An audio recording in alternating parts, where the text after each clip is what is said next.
اعوذ باللہ من الشیطان الرجیم بسم اللہ الرحمن الرحیم ان المتقین فی جنات و نعیم فاکہین بما آتاہم ربهم ووقاہم ربهم عذاب الجحیم کلوا واشربوا ہنیئا بما کنتم تعملون متکئین علی سرر مصفوفۃ وزوجناہم بحور عین صدق اللہ مولانا العظیم الصلاة والسلام علیک یا سیدی یا رسول اللہ الصلاة والسلام علیک یا سیدی یا حبیب اللہ الصلاة والسلام علیک یا سیدی یا شفیع المذنبین وعلى آلک واصحابک یا سیدی یا رحمتا للعالمین۔ بے شک متقین جنتوں اور نعمتوں میں ہوں گے، اپنے رب کی عطا کردہ نعمتوں سے خوش ہو رہے ہوں گے، اور ان کا رب انہیں دوزخ کی آگ سے محفوظ رکھے گا۔ ان سے کہا جائے گا خوشی سے کھاؤ اور پیو، یہ ان نیک کاموں کی جزا ہے جو تم کرتے تھے۔ وہ صف بصف تختوں پر ٹیک لگائے ہوئے ہوں گے، ہم ان کا نکاح کشادہ چشم گوری عورتوں سے کر دیں گے۔ صدق اللہ مولانا العظیم۔ اللہ تعالیٰ نے سورہ طور کے اندر گزشتہ آیات بینات میں دوزخ کا حوالہ قائم کیا تھا اور مجرمین کا حوالہ قائم کیا تھا۔ اللہ تعالیٰ کے احکام کو پس پشت ڈال دینے والے لوگ، ایمان کی روشنیاں اپنے سینوں میں نہ سمیٹنے والے لوگ، ان کا ٹھکانہ بیان ہوا، اور اب ان لوگوں کی کہانی بیان کی جا رہی ہے جو ایمان لانے کے بعد اللہ تعالیٰ کے ہر حکم پر لبیک کہتے ہوئے حاضر خدمت ہو جاتے ہیں، رسول پاک علیہ السلام کی اداؤں کو جو قیمت ڈالتے ہیں، مصطفیٰ کریم علیہ السلام کی سنت، ان کے وجود سے ظاہر ہونے والی پاکیزہ حرکات اور سکانات کو اپنی زندگی کا حصہ بنانے کا اہتمام کرتے ہیں۔ رب کائنات نے ان کے لیے ارشاد فرمایا وہ متقین ہوتے ہیں، اور متقین جنتوں میں ہوں گے اور متقین نعمتوں میں ہوں گے۔ آیات کی طرف اور انعام و اکرام کی طرف تو ہم اگلے وقت میں رجوع کریں گے۔ پہلے میں آپ کی خدمت میں یہ عرض کرنا چاہتا ہوں کہ متقی کسے کہتے ہیں۔ حضرت قاضی بیضاوی رحمۃ اللہ تعالی علیہ ارشاد فرماتے ہیں کہ متقی کا معنی ہوتا ہے بچنے والا۔ بچنے کے حوالے سے تقوی کے 5 مراتب بیان کیے گئے ہیں۔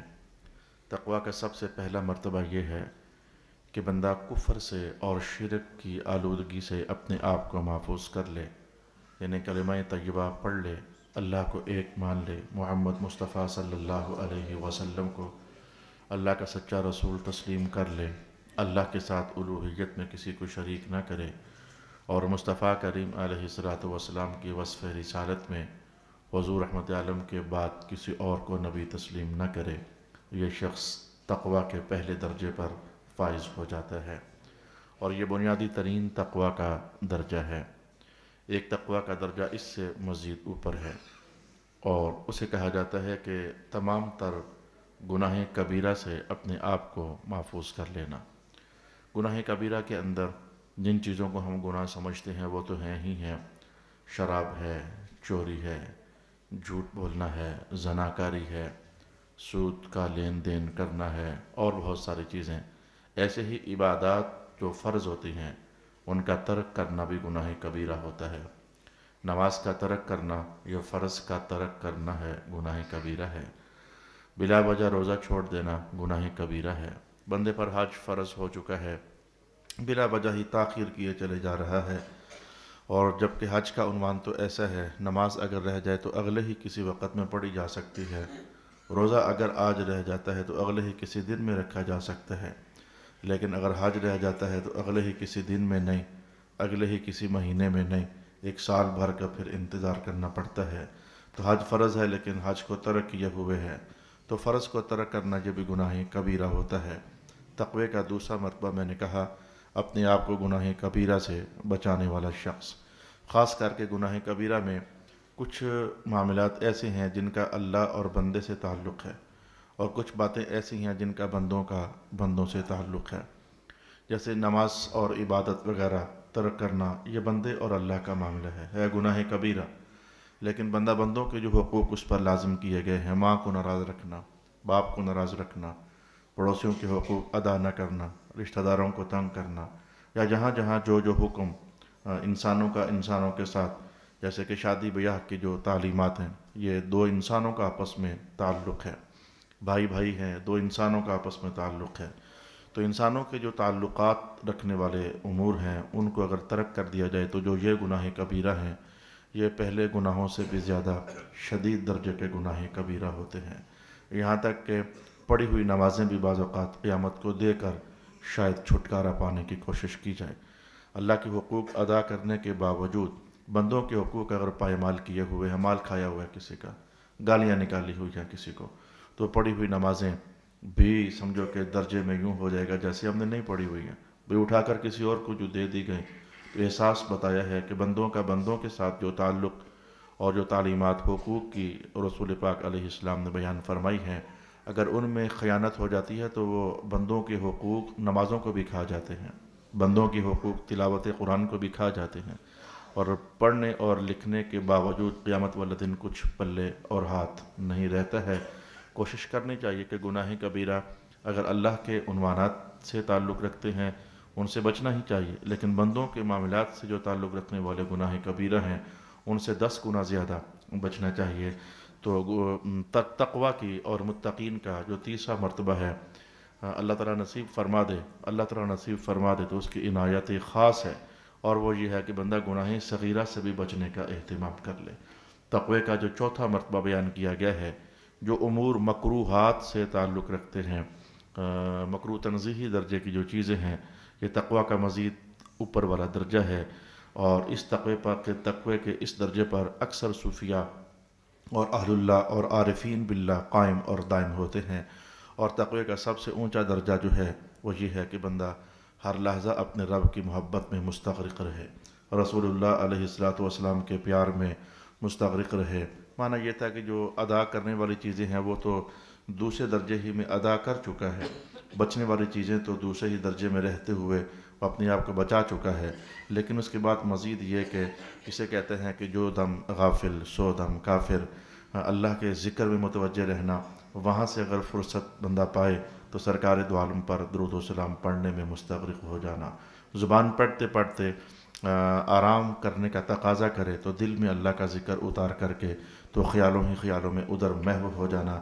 اس تقوی کے فرضے پر اللہ تعالیٰ نے نبیوں کو قائم اور دائم فرمایا ہوا ہوتا ہے۔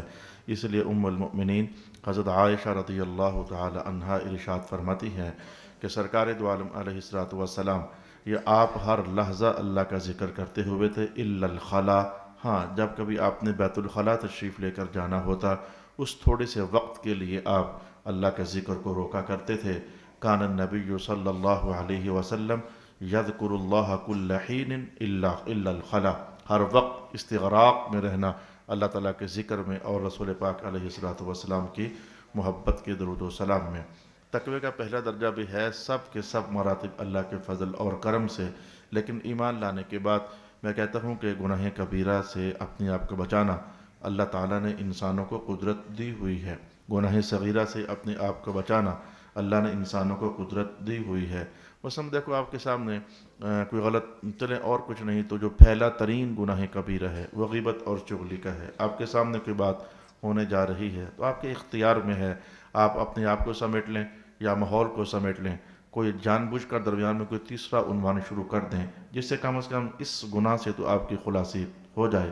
جب نمازوں کے اوقات ہو جاتے ہیں اللہ نے آپ کو توفیق عطا فرمائی ہوئی ہے، طاقت آپ کے وجود میں ہے، اپنے امور دنیا کو سمیٹ کر اٹھنے کی ہمت آپ کر سکتے ہیں۔ تو الغرض ان میں سے کوئی بھی چیز ایسی نہیں ہے کہ ہم کہیں کہ تقوی کا یہ مرتبہ ہمارے اختیار میں نہیں ہے اور ہمارے بس میں نہیں ہے۔ آج میں نے ابھی تک آپ کے سامنے یہ عرض کرنا چاہا ہے، ان المتقین فی جنات و نعیم، بے شک اللہ تعالیٰ نے متقین کے لیے فیصلہ کر دیا ہے کہ وہ جنتوں میں ہوں گے اور جنتوں کی نعمتوں میں ہوں گے۔ تو متقین کے 5 درجے میں نے آپ کے لیے بیان کیے ہیں۔ کوشش ہمیں کرنی چاہیے حضور کے اس فرمان کے مطابق۔ رسول پاک علیہ الصلوۃ والسلام فرمایا کرتے تھے، اللہ کی شان بھی یہی ہے، کل یوم ہوا فی شأن، کہ اللہ تعالیٰ ہر آنے والے دن میں ایک نئی شان میں جلوہ گری فرماتا ہے۔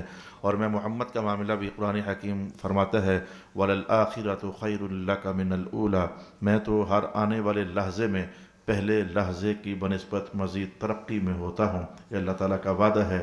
پھر حضور رحمت عالم علیہ السلام نے مومن بندے کی شان بھی یہی ارشاد فرمائی ہے کہ مومن کا بھی ہر آنے والا دن گزشتہ دن سے زیادہ خیر والا ہوتا ہے۔ جو ایمان والا ہے وہ ہر آنے والے دن میں خیر زیادہ سے زیادہ کما سکتا ہے، خاص کر کے پھر وہ لوگ جن کا سفر دنیا اب محسوس ہو رہا ہے کہ سمٹ کر بہت ہی قریب ہو چکا ہے۔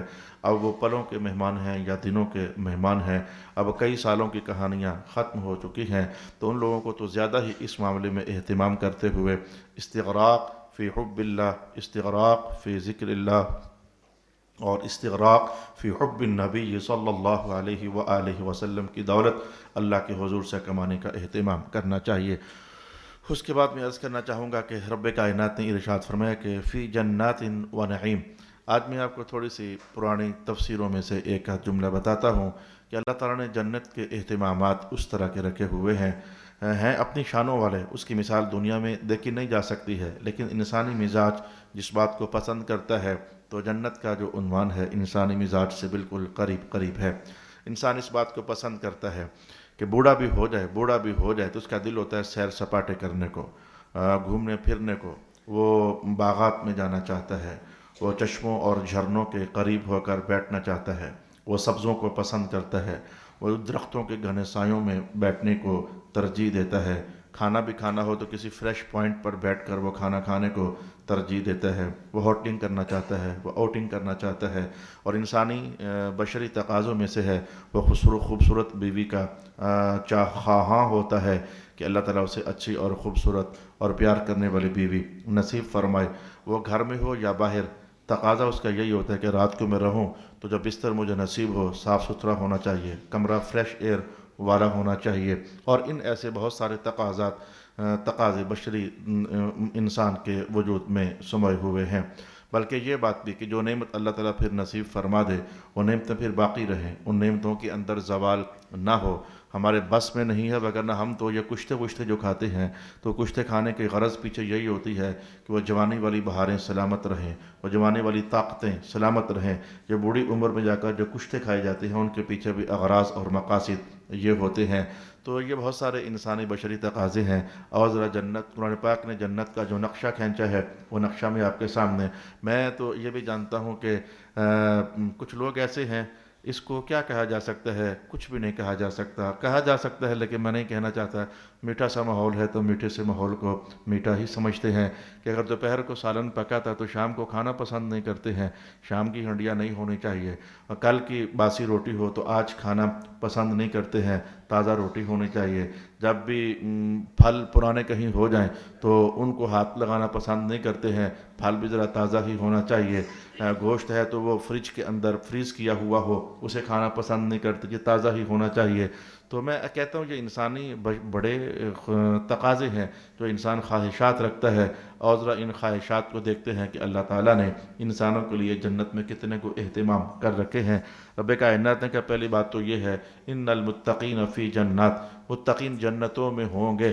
تو معنی سمجھو کہ جنتوں میں ہوں گے تو پھر جنتوں ہی میں ہوں گے، جنتوں سے کبھی ان کو نکالا نہیں جائے گا۔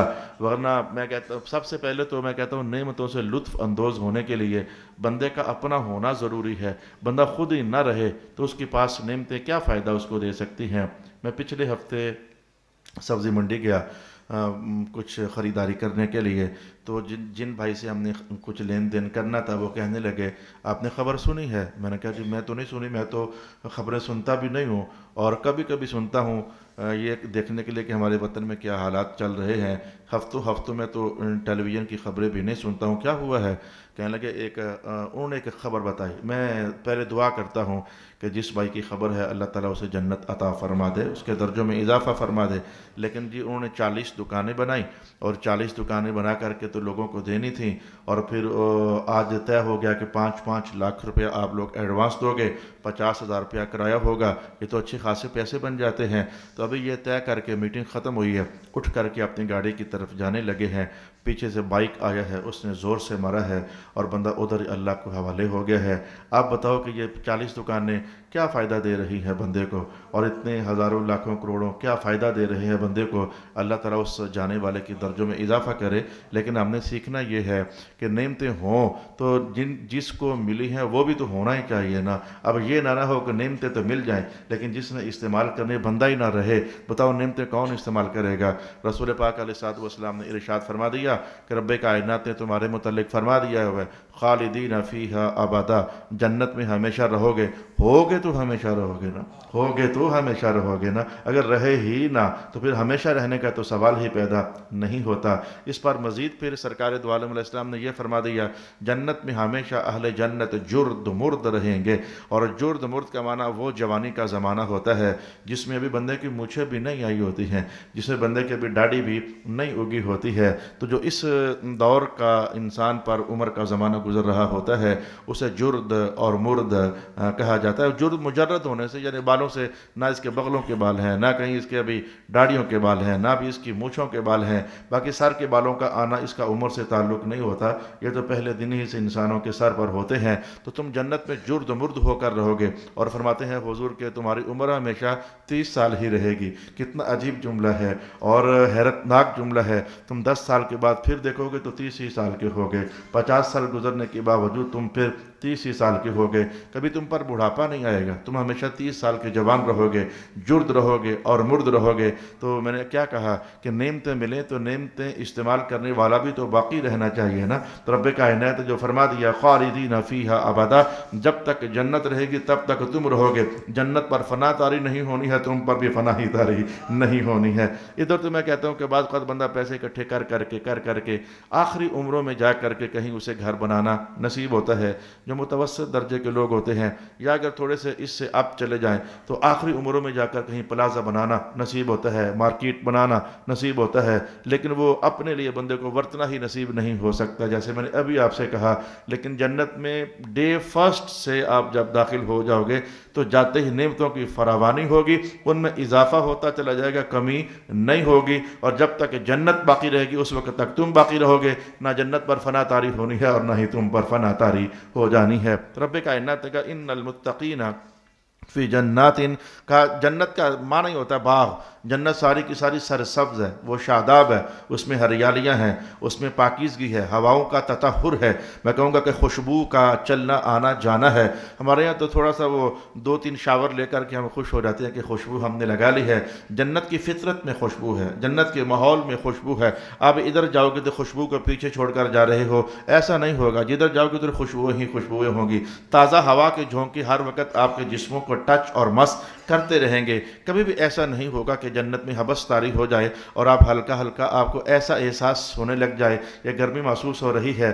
گرمی پیدا کرنے کے لیے سورج ہوتا ہے، رب کائنات نے کہا ہم نے جنت میں سورج بنایا ہی نہیں ہے، جنت میں سورج ہی نہیں ہے تاکہ تمہیں گرمی کا احساس ہو جائے۔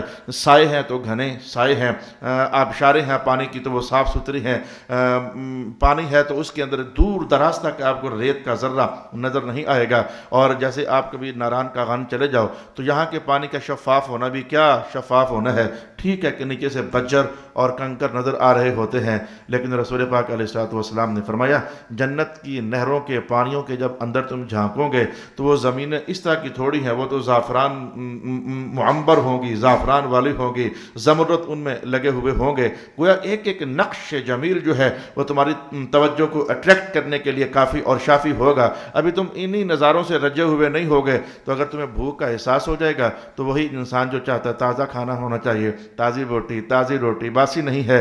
تو قرآن پاک نے تو پانی کے بارے میں کہا من ماء غیر آسن، وہاں کا جو پانی ہے بھلے صدیوں سے تخلیق کر دیا جا چکا ہے لیکن آج تک اللہ نے اسے باسی نہیں ہونے دیا ہے۔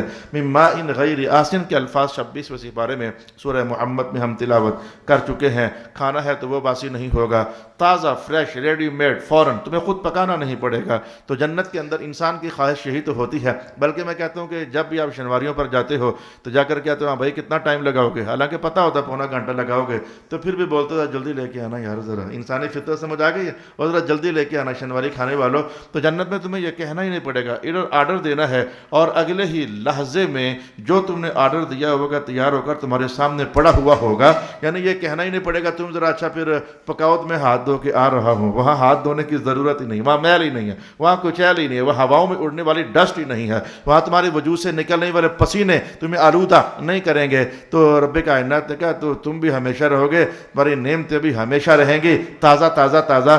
بعض اوقات ایسا ہوتا ہے، میں نے ایک بار توبہ کر لی، میں نے کہا میں نے ہوٹنگ نہیں کرنی، اور توبہ کی مجھے تقریباً 18 سال ہو گئے ہیں، میں نے ہوٹنگ نہیں کرنی۔ یہ نوید جیسے لوگ زبردستی کبھی کبھی لے جائیں تو ان کے ساتھ چلا جاتا ہوں، ورنہ جان چھڑا کے رکھتا ہوں۔ مجھے فوڈ پائزن ہو گیا، شاید 2 والے زیادہ لے لیے ہوں گے، میں اپنے آپ کو ہی کوتاہی سمجھتا ہوں، حالانکہ وہاں بھی پرانے کھانے بھی بعض اوقات پڑے ہوئے ہوتے ہیں۔ فوڈ پائزن ہوا، میں نے کہا اب میں ہوٹلنگ نہیں کروں گا، جان چھڑا کے رکھوں گا۔ لیکن میں بتانا چاہتا ہوں، محدثین نے کہا کہ حدیثوں میں آتا ہے کہ جنت میں کبھی فوڈ پائزن نہیں ہونا ہے۔ یہ لفظ حدیث میں نہیں ہے لیکن اس کا مضمون اور اس کا جو مفہوم ہے وہ یہ ہے، تم 2 بوٹیاں زیادہ کھا لو، تم 4 کھا لو، تم کلو 2 کلو زیادہ کھا لو، 2 کلو 4 کلو تو کیا ہے، میں تو حدیث پڑھ کر ہنس سا جاتا ہوں۔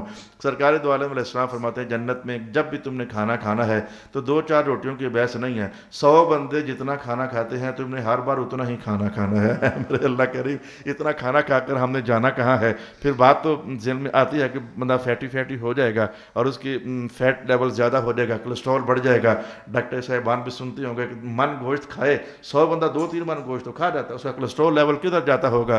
لیکن حضور فرماتے ہیں جنت میں نہ کولیسٹرول ہے نہ بد ہضمی ہے۔ جب فرما جو دیا کہ جنت میں کوئی مرض ہے ہی نہیں ہے، اس مرض کو کھول لو تو زیادہ کھانے سے جو مرض پیدا ہو سکتے ہیں وہ سارے کے سارے جنت میں نہیں ہے۔ عیاشی ہی عیاشی ہے، مستی ہی مستی ہے۔ اللہ تعالیٰ چاہتا ہے کہ بندے مستیاں کریں، اللہ چاہتا ہے کہ بندے عیاشیاں کریں، لیکن عیاشیاں کرنے کے لیے اس نے ایک گھر بنایا ہوا ہے، اس گھر میں جا کر عیاشی کرنی ہے، مستیاں کرنی ہے، لیکن اس گھر میں جا کر مستیاں کرنی ہے۔ اور یہاں تو سونے ہو پاکستان کے ماحول میں ایک سے دوسری شادی کرنی پڑ جائے تو ہزاروں پاپڑ بیلنے پڑتے ہیں، تو وہاں تو رب کائنات نے 100 بیویاں بغیر تمہارے کہے تمہیں عطا فرما دینی ہے۔ تو ادھر کے نظاروں کی بات کریں، ادھر کے جلووں کی بات کریں، ادھر کی نعمتوں کی بات کریں، جو نعمت تمہیں یہاں حاصل کرنا بڑا مشکل سا محسوس ہوتا ہے۔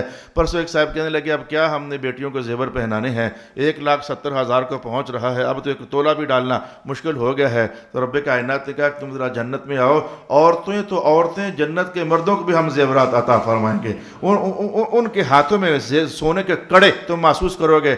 میں کہتا ہوں کوئی بندہ ایسا دیکھا ہے آج تک آپ نے جس نے اپنے گھر کا، زیادہ سے زیادہ یہ سننے میں آیا ہے بعض وزیروں مشیروں کے ہاں کہ انہوں نے اپنے واش روم کے اندر سونے کی یا سونے کی وہ کوٹڈ جو قسم کی ہوتی ہیں ٹوٹیاں وغیرہ وہ لگائی ہوئی ہیں، خالص سونا وہ بھی نہیں ہوتا، اور اگر ہو بھی تو زیادہ سے زیادہ ٹوٹیوں تک کی بات آئی ہے۔ ان کے شاور سونے کے ہیں، حالانکہ وہ کوٹڈ ہوتے ہیں، وہ خالص سونے کے نہیں ہوتے ہیں۔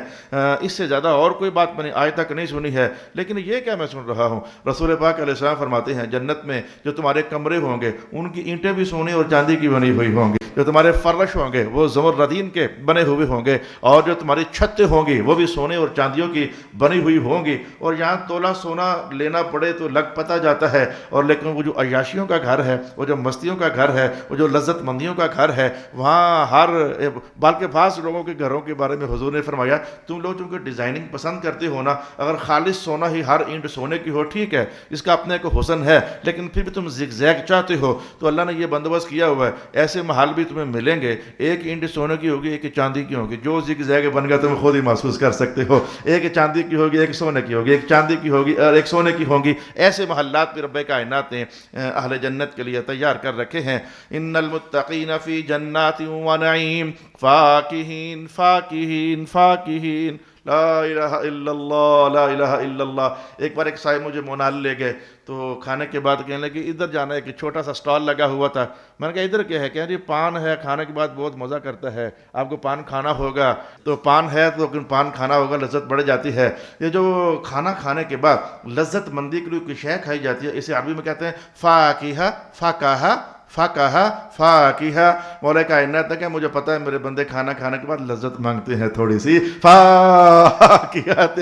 جنت میں کھانا کھا کر یہ نہیں کہ اب تمہیں وہ پان کے سٹال پر جانا پڑے گا۔ فرشتے جانتے ہیں کہ اس وقت بندے کی طلب کیا ہے، جو طلب میں ہوگی، پان طلب میں ہوگا، اللہ تمہیں پان عطا فرما دے گا۔ بعض اوقات کعبہ پینے ہے جی، وہ کعبہ تلاش کیا جاتا ہے، چائے پینی ہے جی، چائے تلاش کی جاتی ہے۔ البتہ کھانا کھانے کے بعد انسان جن جن لوازمات کا خواہاں ہوتا ہے ان سب کو لفظ فاکہۃ کے ساتھ تعبیر کیا جاتا ہے۔ ایک صاحب کہنے لگے میں تو کھانے کے بعد زیادہ سے زیادہ جوس ہی پسند کرتا ہوں، کچھ اور پسند نہیں کرتا ہوں۔ تو یہ جو فاکہۃ کا لفظ ہے، یہ پھلوں کو، پھلوں کے جوسوں کو، یہ قہووں کو، اب میں کیا نام لے لوں، جس کو آپ کھانا کھانے کے بعد ہر مزاج کا اپنا ایک ٹیسٹ ہوتا ہے۔ جو بعض لوگ گڑ پٹھانوں میں چلے جاؤ تو وہ گڑ کی چھوٹی چھوٹی ڈلیاں رکھی ہوئی پسند کرتے ہیں، اور جنت میں پٹھانوں نے بھی جانا ہے، پنجابیوں نے بھی جانا ہے۔ جس کو گڑ چاہیے ہوگا گڑ کی ٹیلیاں مل جائیں گی، جس نے پان کھانا ہوگا اسے پان مل جائے گا، جس نے میں کہنا قہوہ پینا ہوگا اسے قہوہ مل جائے گا، جس نے جوس پینا ہوگا اسے جوس پینا مل جائے گا۔ لفظ فاکہۃ میں کیا ہے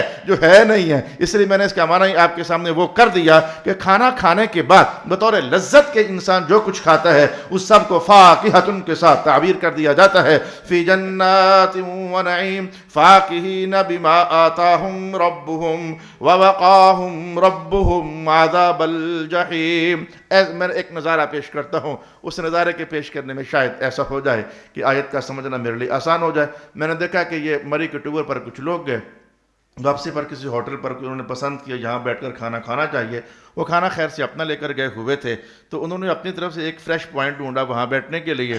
وہ اللہ کا کرنا ایسا ہوا کہ ادھر کچھ ان کے مہمان اپنے آ گئے، انہوں نے کہا بھائی صاحب ذرا جگہ خالی کر دیں، ہمارے اپنے مہمان آگے ہیں، ہم نے اپنے کسٹمر کو ڈیل کرنا ہے۔ وہ اچھا لگایا، اچھا خاصا لگایا کھانا، برتن شرتن انہیں اٹھا کر کے کہیں اور جانا پڑ گیا۔ دکھ تو بہت ہوتا ہے، رنج تو بہت ہوتا ہے۔ ان میں سے ایک نے ہلکے سے بھی کہا بھی تھا ان کو بھی یہ بھی آنا تھا، ہم اب انجوائے کر جو رہے تھے، درمیان میں کدھر آ ٹپکے ہیں۔ تو میاں بندہ انجوائے کر رہا تو اسے کہا جائے اٹھ یہاں سے کہیں اور چلا جا، دکھ بہت لگتا ہے۔ مولا کائنات نے کہا وَوَقَاهُمْ رَبُّهُمْ عَذَابَ الْجَحِيمِ۔ ادھر کے جہان میں گھر دو ہی ہیں، یا جنت ہے یا دوزخ ہے۔ تو جنت والوں جہاں بیٹھ کر تم کھا رہے ہوگے کبھی بھی تم سے نہیں کہا جائے گا ادھر سے اٹھو اور کہیں اور چلے جاؤ، تمہیں دوزخ میں بھیجا جا رہا ہے، جگہ خالی کر دو، یہاں کچھ اور لوگ آنا چاہتے ہیں۔ کہا نہیں وَوَقَاهُمْ رَبُّهُمْ عَذَابَ الْجَحِيمِ۔ اللہ تعالیٰ نے ان کو دوزخ کے عذاب سے محفوظ کر رکھا ہے۔ جنت سے نکلیں گے تو وہ دوزخ میں ڈالے جائیں گے، جنت میں نکلنے کا دستور ہی رب کائنات نے ختم کر دیا ہے۔ کلو،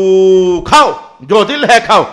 یہ جو دل ہے لکھا ہوا ہے قرآن میں، میں علماء جو اس مجلس میں بیٹھے ہیں میں ان کو بول دیتا ہوں، یہ مفعول بھی جب حذف کر دیا جاتا ہے، کم جو بچے طلباء اس وقت سیکھنے کے لیے نئے آئے ہیں، اگر مفعول بھی ذکر کر دیا جائے کسی بھی شے کا تو مراد صرف وہی ہوتا ہے، اور اگر مفعول کو حذف کر دیا جائے تو مراد جو بھی ہو سکتا ہے ہو جاتا ہے۔ اگر کہا جاتا کلو اللحم کلو فلانا کلو فلانی شے کھانا، فلانی شے کھانا، نام لیا جاتا تو وہی شے مراد ہوتی۔ مولا کائنات نے نام ہی چھوڑ دیا، نہ روٹی نہ بوٹی نہ پھل، کچھ بھی نہیں، کلو۔ یہ اصل بوفا سسٹم تو جنت میں ہونا ہے بھائی میرے۔ رب کائنات جو دل ہے کھا لینا، واشربو، اور جو دل ہے پی لینا۔ ایک صاحب ناراض ہو گئے تھے کہ آپ نے کیوں کہا کہ جنت میں شراب ہے، شراب تو حرام ہوتی ہے، جنت میں تو شراب ہے۔ میں نے کہا تجھے جنت میں سے شراب ہی حرام نظر آئی ہے، اور جو 100 بیویاں ہوں گی وہ حرام تجھے نظر نہیں آتی کہ 4 سے اوپر نہیں جا سکتے ہیں؟ نمازوں کا چھوڑنا تجھے حرام نظر نہیں آتا؟ جنت میں ایک نماز بھی نہیں پڑھنی ہے۔ روزوں کا چھوڑنا تجھے حرام نظر نہیں آتا؟ جنت میں ایک روزہ بھی نہیں رکھنا ہے۔ کہنے لگا ایسے ہے؟ میں نے کہا ہاں جی ایسے ہے، یہ حلال حرام کی کہانیاں دنیا کی کہانیاں ہیں، اس جہان میں نہ حرام ہے اور نہ حرام ہے اور نہ حرام ہے اور نہ حرام ہے، جو بھی ہے وہ حلال ہی حلال ہے، جو بھی ہے وہ پاکیزہ ہی پاکیزہ ہے۔ کلو، جو مرضی کھا لینا، واشربو، جو مرضی پی لینا۔ اور تمہارے بوفا سسٹم میں تو پھر بھی ایک کرنا پڑتا ہے، پلیٹیں اٹھا کر گھوم رہے ہوتے ہو اور سرکولیٹ کرتے ہو، گھومتے ہو، چکر لگاتے ہو، کیا لوں اور کیا نہ لوں۔ اور میاں وہاں کا ایسا نظم و ضبط ہے کہ رسول پاک علیہ السلام نے کہا پلیٹیں لے کر گھومنا نہیں پڑے گا، دل میں سوچنا پڑے گا، جو سوچو گے اللہ خود ہی تمہیں عطا فرما دے گا۔ کلو واشربو ہنیئا ہنیئا بما کنتم تعملون. یہ فکر بندے کو بوڑھا کر دیتی ہے. اس میں کوئی بات نہیں. ڈاکٹروں کے پاس جس ڈاکٹر کے پاس چلے جاؤ نا, بیماری قابو میں نہ آئے یا سمجھ میں نہ آئے تو ضرور ٹینشن لیتا ہوگا. پرانے زمانے میں یہ کہتا تھا ٹینشنیں ہر بیماری کو جنم دیتی ہیں کیا, لیکن اگلے زمانوں میں اللہ نے مجھے ایک حدیث پڑھنی نصیب فرمائی تھی جس کا معنی واقعی یہ ہے اور حدیث پاک سے ثابت ہے کہ انسان کی ٹینشن یعنی زیادہ سوچ جو ہے, جیسے باہر کا کام کرنے والے اعضاء رب کائنات نے دیے ہیں, وجود کے اندر بھی کام کرنے والے اعضاء ہیں جو رب کائنات نے دیے ہیں, جن کا لنک اور کنٹرول دماغ اور دل کے ساتھ جوڑ دیا جا چکا ہے. جب اندر کی ورکنگ زیادہ ہو جاتی ہے, باہر کی ورکنگ زیادہ ہو جائے, تھکاوٹ ہوتی ہے, تو اندر کی جب ورکنگ زیادہ ہوتی ہے تو وہاں بھی تھکاوٹ ہوتی ہے. وہ جو تھکاوٹ ہوتی ہے وہ پٹھوں کا کھچاؤ ہوتا ہے, وہ جو تھکاوٹ ہوتی ہے وہ اندر مختلف امراض کو جنم دیتی ہے. میں نے پڑھا تو میں کہا وہاں ٹینشنیں بندے کو کھا جاتی ہیں. بعض اوقات بندہ ہڈی سے بوٹی نوچ بھی رہا ہو لیکن اسے مزہ نہیں آ رہا ہوتا, 100 فکریں اسے پڑی ہوئی ہوتی ہیں. یہ فکر بندے کی لذت کو ختم کر دیتی ہے.